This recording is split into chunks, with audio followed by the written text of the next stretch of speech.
Hey there, what is up, YouTube? Hey there, subscribers. Hey there, viewers. Hey there, people who don't even know me. Today, we are going to be viewing a a research study on marijuana's effects on the brain. So we have here an article straight from drugabuse.gov.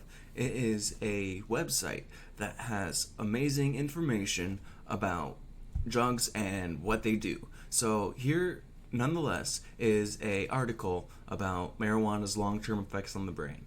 Let's get started, shall we? So, it says here that substantial evidence from animal research and a growing number of studies on humans indicates that marijuana exposure during development can cause a long-term or possibly permanent adverse changes in the brain. Rats exposed to THC before birth, soon after birth, and during adolescence show notable problems with specific learning and memory tasks later on in life. Cognitive impairments in adult rats exposed to THC during adolescence are associated with structural and functional changes in the hippocampus. Studies in rats also show that adolescent exposure to THC is associated with structural and functional changes in the hippocampus. Studies in rats also shows that adolescent exposure to THC is associated with an altered reward system, increasing the likelihood that an animal will self-administer other drugs, such as heroin, when given an opportunity. Is marijuana a gateway drug? Who knows? Maybe that's in the next video, maybe it's not, but in the link below in the comments there will be that article link right there. Is marijuana a gateway drug? And actually we'll have the article link up here, and that one will be in the description, and then you can always just go to is marijuana a gateway drug so that you can look for yourself. And if you want to hear me talk about it, let me know in the comments. I'll be more than happy to help you out there. Let's get down to business to read the rest. Imaging studies of marijuana's impact on brain structure in humans have shown conflicting results. That means that the results kind of argue against each other. Some studies suggest that regular marijuana use in adolescents is associated with altered connectivity and reduced volume of specific brain regions involved in a broad range of executive functions such as memory, learning, and impulse control compared to people who do not use. So don't do drugs. Other studies have not found significant structural differences between the brains of people who do and do not do drugs. So, drugs are bad, okay, but marijuana is not necessarily so bad. Just don't use it while your brain is still developing.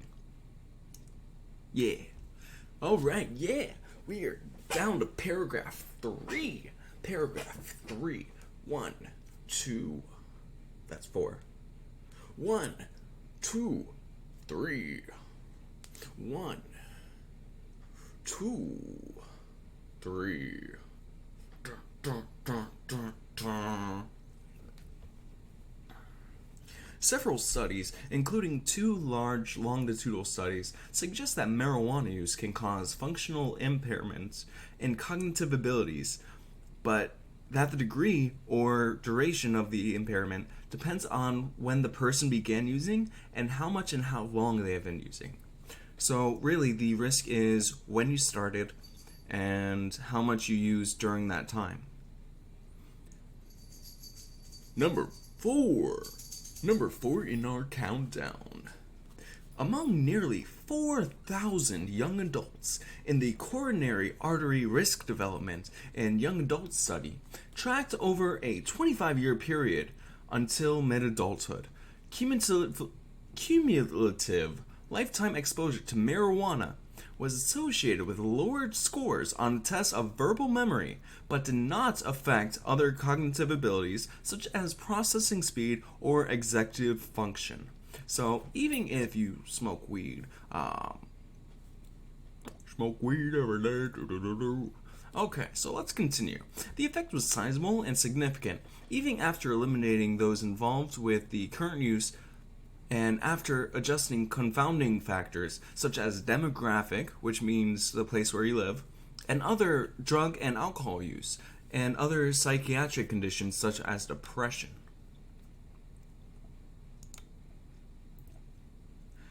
If you stayed this long, thank you. And don't forget to like, comment, and subscribe on the video.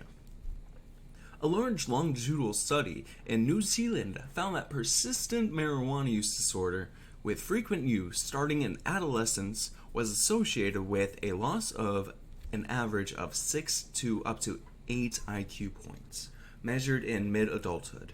Significantly, in that study, those who used marijuana use as a teenager and quit as adults did not recover the lost IQ points. People who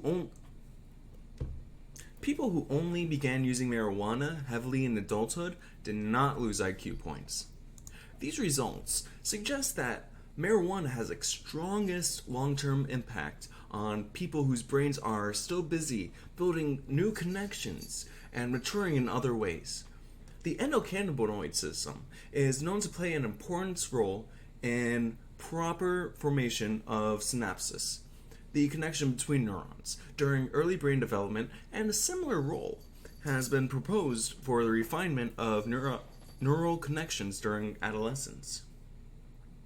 If the long-term effects of marijuana use on cognitive functioning or IQ are upheld by future research, this may be one avenue which marijuana use during adolescence produces its long-term effects. So, if this article has told me anything yet, if you are under the age of whatever it is that your brain is still maturing, don't use marijuana. Marijuana is not safe for people who are developing according to this article because it will cause issues. However, recent results from 2 prospective longitudinal twin studies did not support a causal relationship between marijuana use and IQ loss. Those who used marijuana did show a significant decline in verbal ability, equivalent up to 4 IQ points, in general knowledge between preteen years, ages 9 to 12, before use, and late adolescence / early adulthood, ages 17 to 20. So if you're into that age, don't do drugs.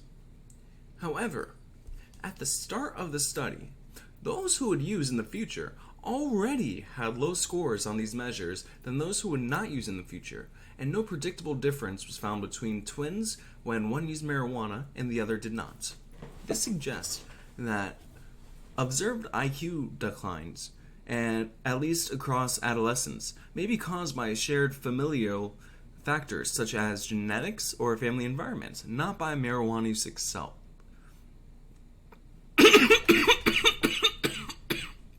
I'm cutting that. Cutting that too. Cutting that. It should be noted, though, that these studies were shorter in duration than the New Zealand study and did not explore the impact of the dose of marijuana, example, heavy use, or the development of cannabis use disorder. This may have massive dose or diagnosis-dependent effect. Now, the ability to draw definitive conclusions about marijuana's long-term impact on the human brain from past studies is often limited by the fact that study participants use multiple substances, and there is often limited data about the participants' health or mental functioning prior to the study. Over the next decade, the National Institute of Health is funding the Adolescent Brain Cognitive Development Study, ABCD study, a major longitude study that will track a large sample of young Americans from late childhood, before the use of drugs, to early adulthood. The study will use neural imaging and other advanced tools to clarify precisely how and to what extent and other substances alone in combination affect adolescent brain development. So let's go over here. You see here the next section, marijuana, memory, and the hippocampus. So here we have a picture of a rat's brain, distribution of cannabinoid receptors in the rat brain. The brain image reveals high levels of cannabinoid receptors in many areas, including the cortex, hippocampus, cerebellum, and nucleus accumbens, the ventral striatum. Memory impairment from marijuana use also occurs because the THC alters how the hippocampus, a brain area responsible for memory formation, processes information. Now, I do have a video in my channel about the hippocampus and the effects of marijuana use and nicotine at the same time. And we also have a study on there that I also read from, so good for me. I will have a link to that as well. So yeah, let's continue with that. So where were we? Oh yes, here we are. Most of the evidence supporting this assertion comes from animal studies. For example, rats are exposed to THC in utero soon after birth or during adolescence, show notable problems with specific learning/memory tasks later on in life. Moreover, cognitive impairment in adult rats is associated with structural and functional changes in the hippocampus from THC exposure during adolescence. Now, as people age, they lose neurons in the hippocampus, which decreases their ability to learn new information. That might be why older people may not be able to pick up the new technology so easily. Chronic THC exposure may hasten age-related loss of hippocampal neurons. In one study, rats exposed to THC every day for 8 months, approximately 30% of their lifetime, showed a level of nerve cell loss at 11 to 12 months of age equaled of animals, unexposed animals twice their age. So, long story short, THC may cause memory issues, it may cause IQ loss, and people who are still developing their brains. According to this study, that is between the ages of 17 and 20 and under that your brains are still developing. So if you are thinking of trying THC, please wait until you're 21 so that way you can minimize the effect it can have on you. According to this study, and the studies that they've taken on adults who have not used during prepubescent or adolescence, those who didn't use during adolescence, it did not show a loss of IQ. So that's what this article is telling you. If you want more information about this, you can go and visit the website. I will have a link in the comments below, in the description, and I do want you guys to comment. I love it when you comment. It makes me feel good. It makes me feel good inside, and I like replying to you. And sometimes you guys have some pretty funny things to say. Now, if you have any studies that you want me to read about, you can send me an article link, and I will be more than happy to read it for you. I enjoy doing this. Please like, comment, and subscribe on my video. Subscribe to my channel. Hit that notification button. You guys are awesome. Thank you so much for watching my video. Thank you. Really, thank you. No, thank you. No, thank you. No, thank you. Thank you for watching. Have a nice day.